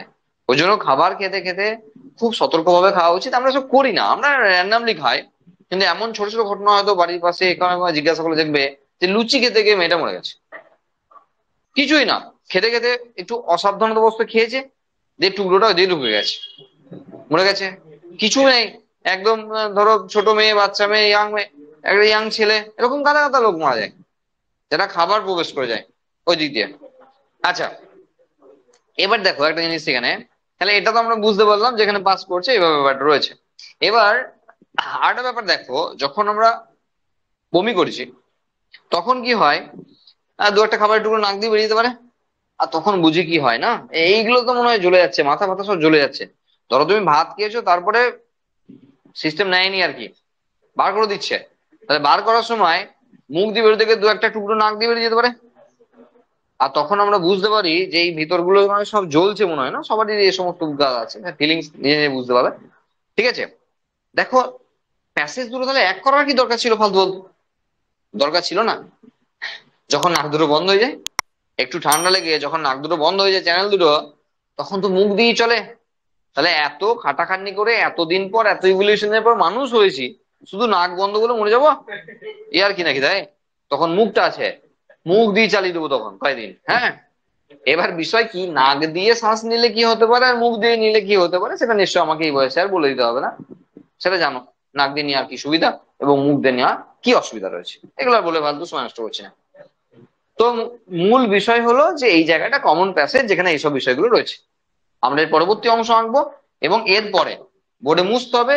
গোটা ছবি একবারে কখনো দেখানো সম্ভব নয়, পাট পাট করে দেখাতে হবে, কারণ সব জায়গাতে বড় বড় করে দেখাতে হবে, সেটা পাট পাট করে দেখাতে হবে। আমরা তার আগে একবার এই যে ইসোফেগাস বা গ্রাস নালী, সেটাকে নিয়ে একবার একটু আলোচনা করবো।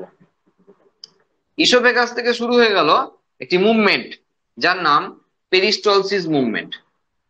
এই মুভমেন্টটি চলবে একদম কোথায়, সেটা হলো পায়ুছিদ্র পর্যন্ত, তার আগে পর্যন্ত, মানে গোটা চ্যানেল জুড়ে একটি মুভমেন্ট চলবে যার নাম পেরিস্টলসিস। পেরিস্টলসিস পরীক্ষায় আসতে পারে, পেরিস্টলসিস কি?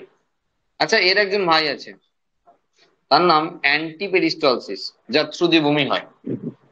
পেরিস্টলসিস সেই ধরনের মুভমেন্ট যেখানে খাবারটা এখানে আছে, এখানটা চিপে দিল, তো পরের পাটে চলে এলো, আবার চিপে দিল, আবার পরের পাটে এলো।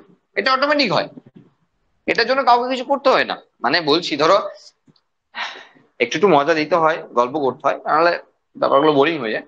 বলছি, একজন লোক ধরো খুব ফ্রাস্ট্রেটেড, বাড়তি আছে, মানে ফ্রাস্ট্রেশনের চরম সীমানায় কোন একটা বিষয় নিয়ে চলছে, সমানে চলছে, ও ঠিকই করে ফেলেছে আমি বিষ খাবো, বিষ নিয়ে চলেও এসছে, খাওয়ার জন্য রেডিও হয়ে আছে।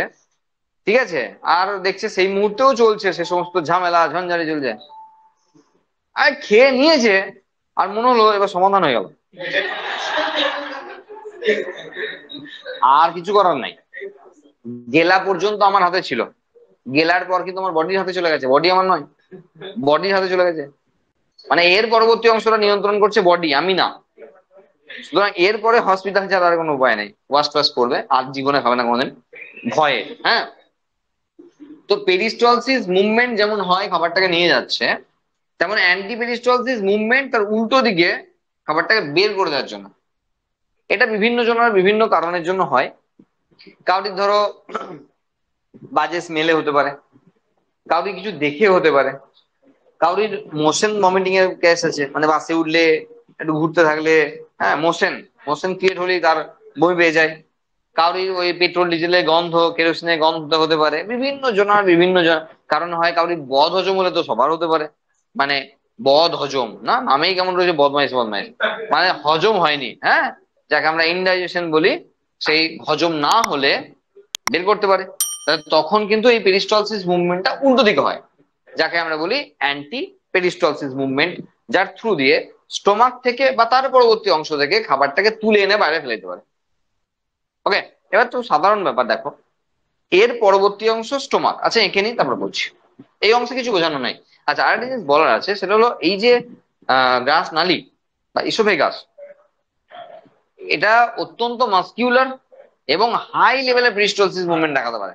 মানে খুব ফাস্টলি ও কিন্তু খাবারটাকে পাস করিয়ে স্টোমাকের মধ্যে পৌঁছে দেয়, রাখে না বেশিক্ষণ, খুব হাইলি পাস করে দেয়। তুমি যতবার খাবার খাবে ও তাড়াতাড়ি পাস করে দেবে। ঠিক আছে, এবার যদি খাবার খুব শুকনো শুকনো খাবার খাচ্ছ, তাহলে হয়তো একটু অসুবিধা হচ্ছে, তুমি ভালো করে চিবাচ্ছ না, লালাক্ষরণ ভালো করে করাচ্ছ না, আর তার আগে গিলে গিলে নিচ্ছ, তাহলে সেই শুকনো খাবার গলা দিয়ে মনে হচ্ছে আটকে আটকে যাচ্ছে, তখন জল খাই। আচ্ছা একটা জিনিস বলা হয়নি, সেটা আমরা বলে দিই এখানে, তাহলে ব্যাপারটা ক্লিয়ার হয়ে যাবে। আমরা বলেছিলাম যে যে জায়গায় পড়াবো সেই জায়গার গ্ল্যান্ড গিয়ে পড়িয়ে দেবো, তাহলে এখানে মুখ বরাবর ছেড়ে বেরিয়ে যাচ্ছি, তাহলে মুখের গ্ল্যান্ডটা বলে দেওয়া উচিত।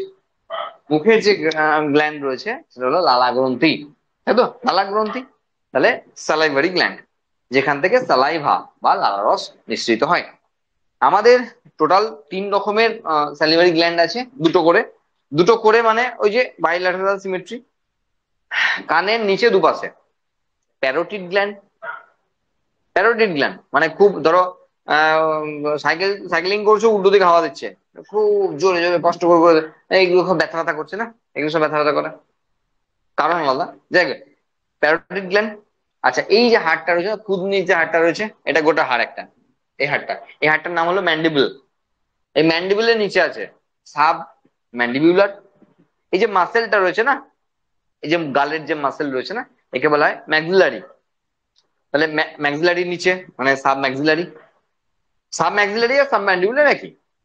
যদি তুমি হাড়ের কথা ভেবে ভাবো তাহলে সাব ম্যান্ডিবুলার, আর যদি মাসেলের কথা ভেবে ভাবো তাহলে সাব ম্যাক্সিলারি, একই বিষয়। তাহলে এই জায়গাতে রয়েছে। আর আছে জিভের নিচে, লিঙ্গুয়াল মানে জিভ, সাব লিঙ্গুয়াল।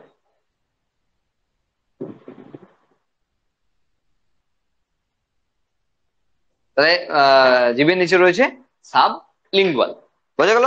দুটো করে রয়েছে, যারা নালীপথের মাধ্যমে এসে আমাদের মুখের মধ্যে ওপেনিং হচ্ছে টাইম টু টাইম যখন আমাদের লাগবে।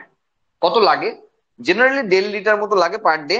প্রতিবার হেভি মিলে 500 ml করে লাল রস সিক্রেশন হয়। মুখ যদি তোমার চলতেই থাকে তাহলে লাল রসের ক্ষরণ বাড়তেই থাকবে, কারণ প্রতিবার ভেজাতে হবে তাকে। মোটামুটি মোটামুটি তাকে বোলাস মানে একটা দলা পাকাতে হবে, হ্যাঁ, নরম তৈরি করতে হবে, নাহলে গিলতে পারবো না।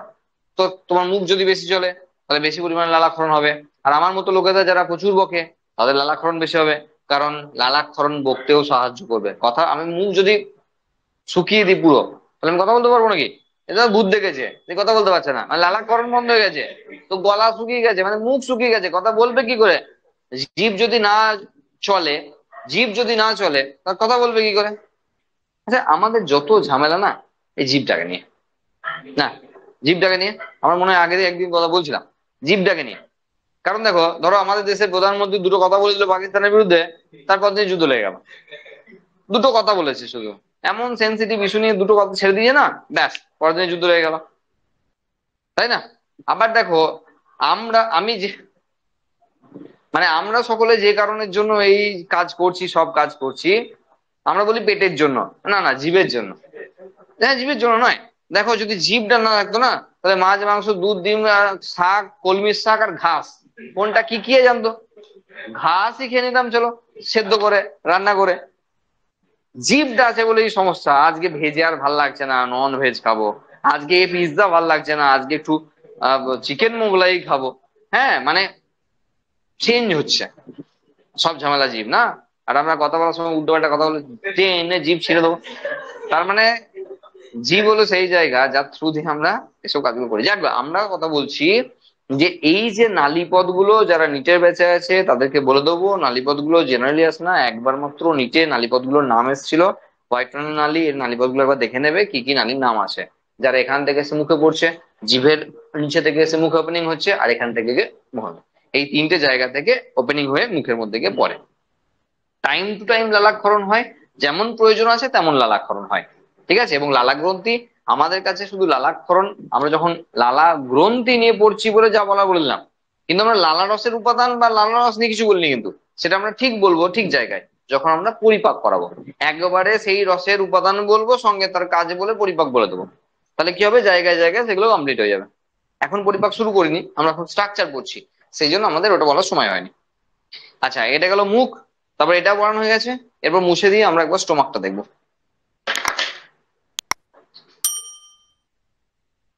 মানে এর পরবর্তী অংশ আমরা আঁকতে চলেছি। এর পরবর্তী অংশ, হ্যাঁ, ফুড টিউব যাকে আমরা ইসোফেগাস বলছি, তার পরবর্তী অংশ আমরা আঁকতে চলেছি।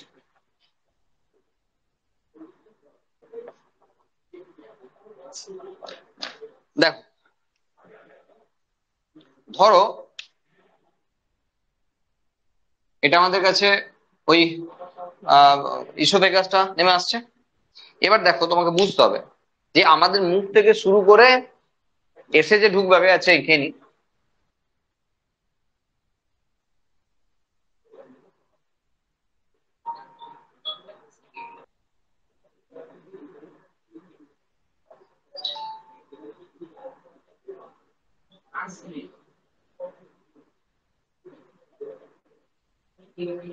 ঠিক আছে, দেখো, যদি আমরা, দেখো আমরা বলেছিলাম পরিপাক নালীর বিভিন্ন জায়গায় তার আকার আকৃতি পরিবর্তন ঘটাবে। যেমন ইসোফেগাস ছিল এরকম একটা নালীপথ, হঠাৎ করে দেখা গেল থলির মতো একটা গঠন চলে এলো, এটা স্টোমাক। আমরা এই যে পেট বলতে যা বুঝি, পেট ভরা বলতে যা বুঝি, পেট তো গোটাটাই, যেখানে পাকস্থলীও আছে, স্মল ইন্টেস্টাইন আছে, লার্জ ইন্টেস্টাইন আছে, সবাই আছে। কিন্তু আমরা পেট ভরা বলতে যেটা বুঝি সেটা হলো এটা ভরা, যে এখানে, এখানে তাহলে এটা পাউচ লাইক স্ট্রাকচার এখানে হয়ে গেছে। এবার বিষয় হলো যে আমরা যে খাবারগুলো খাই সেই খাবারগুলো এখানে এসে জমতে শুরু করে, এখানে এসে জমতে শুরু করে। এবার আমরা যখন খাচ্ছি, ধরো প্রথমে শাক ভাজা দিয়েছে, সুন্দর করে প্রথম মেনু দিল শাক ভাজা, তো শাক ভাজা দিয়ে ভাত খেলাম। এরপর ধরো একটা মেনু এলো, সেটা দিয়ে খেলাম। তারপরে ধরো পোস্ত এসছে, পোস্ত দিয়ে খেলাম। তারপরে মাংস এসছে, পেটের ভিতরে গিয়ে সবই খিচুড়ি। ঠিক আছে, স্তরে স্তরে তো আর পেটের ভিতরে সাজছে না, ওরা তো সব হিজিবিজি করে সব হয়ে গেছে একাকার। আমরা যতই সাজিয়ে গুছিয়ে জীবের মতো করে মানিয়ে গুছিয়ে খাই না কেন, ভিতরে গিয়ে সব একাকার। আচ্ছা, এখানে কেন এত বকছি, কারণ এই জিনিসগুলো তুমি যত শুনবে তোমার কনসেপ্ট তত ক্লিয়ার থাকবে। নাহলে তো এমনি প্লেন আমি বলে চলে যেতে পারি, হ্যাঁ, তো সেটা কিন্তু খুব একটা ভালো হবে না। ব্যাপারটা হলো যে আমরা মাঝে মাঝে বলি না যে গলা পর্যন্ত খেয়ে নিয়েছি আর পাচ্ছি না। তার আগে তোমাকে জেনে নাও একবার যে পাকস্থলীর কোন অংশটা কি নামে পরিচিত। দেখো, এই যে অংশটা রয়েছে না, এই অংশটার নাম হলো, এই অংশটার নাম হলো কার্ডিয়াক পার্ট, কার্ডিয়াক। আচ্ছা, তার আগে তুমি শুনে নাও যে এইটা হলো আমাদের ক্ষেত্রে ডায়াফ্রাম। ডায়াফ্রাম আমরা জানি যে স্তন্যপায়ী হতে গেলে একটি মেজর ক্যারেক্টার এখানে অ্যাড হয়েছে স্তন্যপায়ীদের ক্ষেত্রে, যা বাকিদের কাছে ছিল না, সেটা হলো ডায়াফ্রাম, যা বক্ষ গহ্বরকে এবং উদর গহ্বরকে পৃথক করেছে। আমরা যদি মুরগি আর ছাগল একসঙ্গে কাটা দেখি, তো দেখতে পাবো মুরগির পেট বুকের মধ্যে কোনো মাঝে আলাদা করার কিছু নেই, কিন্তু ছাগলের কিন্তু আছে, যা বক্ষ গহ্বর এবং উদর গহ্বরকে আলাদা করে দিচ্ছে। ডায়াফ্রাম আমরা এই নিয়ে ভালো করে পড়বো নেক্সট চ্যাপ্টারে। তো এই ডায়াফ্রামের নিচে রয়েছে স্টোমাক, আর এই বুকে ডায়াফ্রামের উপরে তাহলে বুকের খাঁচা, থোরাসিক কেজ। তাহলে এর এক্স্যাক্টলি উপরের অংশে রয়েছে হার্ট। আমরা হার্ট বলি ইংরেজিতে, বাংলায় বলি হৃৎপিণ্ড। আর আমরা যদি মেডিকেল টার্মে বলি তাহলে আমরা কি বলি, কার্ডিয়াক, না? তাহলে কার্ডিওলজিস্টের কাছে যাব, তাহলে হার্টের জন্য কার্ডিওলজিস্ট। যখন ফুসফুসের রোগ হবে তখন পালমোলজিস্টের কাছে যাব, যখন আমার কিডনির রোগ হবে তখন নেফ্রোলজিস্টের কাছে যাব। তার মানে ইংরাজি নাম গুলো মেডিকেল টার্ম থেকে আলাদা কিন্তু, বোঝা গেল? তাহলে এর কাছাকাছি অংশ যেহেতু হার্ট রয়েছে, সেটাকে কার্ডিয়াক পার্ট বলা হয়। ফোলা অংশকে ফান্ডাস বলা হয়, সেই জন্য এই ফোলা অংশটাকে বলা হয় ফান্ডাস। এই গোটা জিনিসটাকে বলা হয় বডি, তাহলে এই জায়গাটা হলো বডি। আর এই জায়গাটাকে বলা হয় পাইলোরিক পার্ট। ঠিক আছে, এবার এখানে একটা স্পিংটার লাগানো আছে, আর এখানে একটা স্পিংটার লাগানো আছে, মানে এগুলো মাসেল যারা কন্ট্রোল করছে যে কে ঢুকবে কে বেরোবে খাবার দাবার। আর এখানেও তাই, কে ঢুকবে জেনারেলি, বেরোনোর চান্স এখানে খুব কম। এখানে ঢোকা বেরোনো হতে পারে, কারণ বমি হলে এখান দিয়ে বেরোবে, নাহলে জেনারেলি ঢুকবে। বোঝা গেল? তাহলে পাকস্থলীর 4টে অংশ আর 2টো স্পিংটার এগুলো রয়েছে। আবারও বলছি, এটা কার্ডিয়াক পার্ট, যেহেতু হার্টের নিচের দিকে রয়েছে, ফান্ডাস রয়েছে এই হার্টের কাছাকাছি রিজিয়নে, এই দুটোই একসঙ্গে। ফান্ডাস খোলা অংশটা, বডি হলো গোটা। তুমি 3D তে ভাববে, আমি তো সেকশনাল ভিউ দেখাচ্ছি, তোমাকে তো থলিটা ভাবতে হবে। আর এটা হলো পাইলোরিক পার্ট, এখানে রয়েছে কার্ডিয়াক স্পিংটার, এখানে রয়েছে পাইলোরিক স্পিংটার। ওকে, আমরা নেক্সট দিনকে পাকস্থলী থেকে আরম্ভ করে সমস্ত জায়গাকার সেকশনাল ভিউ দেখাবো। আজকে আমরা আরো কিছু ব্যাপার বলে নিই, দিয়ে তারপর আজকের ক্লাসটা শেষ করব। সেটা হলো, আমরা যখন খাবারগুলো খাচ্ছি না, আমরা যখন বলছি গলা পর্যন্ত খেয়েছি, লোকের বাড়িতে পেয়েছি আর খেয়েছি, তা হলো এই পর্যন্ত।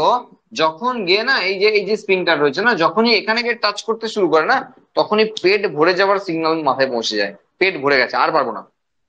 এরপর যদি তুমি ঠুসে ঠুসে খাও, ভালো খাবার, লোভ সামলাতে পারছো না, ন্যায় জায়গা তবুও খাবো এরকম যদি ধান্দা থাকে, হ্যাঁ পরের পেয়েছি আমি খাবোই খাবো এরকম যদি ধান্দা থাকে, তাহলে তখন আমরা এই ফিলিংসটা বোধ করি যে গলা পর্যন্ত হয়ে গেছে। দেখো, পাকস্থলী না হলো একটা মিক্সি গ্রাইন্ডারের মতো, বা ওই ছাদ ঢালাই করার আগে যে মশলা মশলা মাখানোর মেশিনটা আছে না ঘুরে ঘুরে, ওই মেশিনটার মতো। তুমি যে খাবার দেবে এ উলট পালট করে দিয়ে সবকে মাখিয়ে দেবে, এনজাইমেটিক জুসের সঙ্গে, এইচসিএল এর সঙ্গে মাখিয়ে দেবে, ওটার কাজ। তুমি বলো, মিক্সি গ্রাইন্ডারে যদি ঠেসে আদা রসুন ভরে দাও, যদি মিক্সি গ্রাইন্ডারে চালাতে যাও, হয় মোটরটা খারাপ হবে আর না ঢাকনাটা খুলে দিয়ে পালিয়ে যাবে। ওকে তো স্পেস দিতে হবে ঘোরার। আর তুমি যদি ঠেসে খেয়ে দাও, তাহলে স্পেস কোথায় পাবে যে ও ঘুরবে? মানে পাকস্থলী ঘুরবে না, পাকস্থলীতে পেরিস্টালসিস মুভমেন্ট হয়, যার ফলে এদিক ওদিক করে খাবারটা ঘুরে যাবে, মাখিয়ে যাবে যাকে বলে আর কি। বোঝা গেল কি বললাম? তাহলে এখানে মাখাবার জন্য সেই স্পেসটা দিতে হবে, প্রথম বিষয়। 2 নম্বর বিষয়, তুমি এখানে কি ধরনের খাবার খাচ্ছ তার উপর ডিপেন্ড করছে যে এখানে কি ধরনের গ্যাস ফর্ম করবে। আমরা যদি বেশি করে স্পাইসি মানে মশলা জাতীয় খাবার খাই, আর যদি বেশি করে ফ্যাট খাই, এগুলো ভাঙলে বেশি পরিমাণে গ্যাস প্রোডাকশন হয়। কারণ আমরা যখন ফ্যাট পড়ছিলাম, আমরা হাইড্রোজেনের ছড়াছড়ি দেখেছিলাম না, তো এগুলো ভাঙলে গ্যাস প্রোডাকশন হবে। আর গ্যাস হালকা, তো সে জমবে কোথায় গিয়ে? ফান্ডাসে গিয়ে। তার মানে যত রিচ খাবার খাবো, সেখানে মশলা এবং তেল বেশি আছে আমরা ধরেই নিতে পারি, আর সেখানে তত বেশি পরিমাণে গ্যাস প্রোডাকশন হবে এবং তারা ফান্ডাস রিজনে গিয়ে জমবে।